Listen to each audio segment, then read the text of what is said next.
Donc, bienvenue dans le cadre de la conscience évolutive, d'une conscience qui va déterminer son futur à partir d'une compréhension de l'occulte intégral.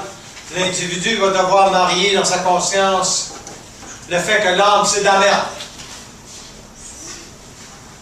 L'âme ne vous permettra pas d'être un être libre. Donc, ce qui veut dire indirectement que vous avez besoin de corriger cette âme pour lui permettre d'accéder à un plan supérieur. Parce que la supériorité de l'âme sur l'ego est abondante en ce moment et pour des raisons très très occultes. L'âme fortifie sur la terre le besoin de se nourrir de votre corps astral. Pourquoi qu'elle fait ça? Parce qu'elle a décidé qu'elle voit très bien que c'est la fin, c'est la chute pour elle. Elle le voit très bien. Donc 2012, c'est une date importante. Pourquoi? Pour marquer la fin de cette âme évolutive-là qui va être remplacée par un corridor pour remplir l'esprit. Donc si cet esprit-là n'est pas capable d'être la position de force de l'ego, il y a de fortes chances que vous n'ayez pas la capacité de vivre votre vie comme vous voulez dans les années à venir. Parce que votre vie va être sujette à des vicissitudes qu'on appelle l'interférence de l'âme sur l'ego.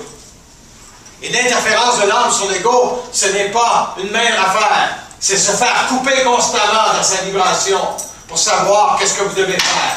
C'est des petites choses que vous oubliez. Et là, vous dites, ah, mais j'ai encore oublié ça. Parce que l'âme, ça divise la conscience des individus à tous les instants de sa vie. Vous n'avez pas l'idée à quelle fonction, la fonction régénératrice de l'ego, quand l'âme est assise sur cet ego. Il n'y a aucune fonction génératrice dans l'ego. Aucune. Fait que l'ego ne se corrige jamais, puis il ne voit jamais de quoi il est nourri. Puis l'âme, c'est de la merde. Pourquoi que l'âme, c'est de la merde? Parce qu'on vous a désinformé, on vous a dit que l'âme, c'était quelque chose de beau. L'âme, ce n'est pas quelque chose de beau.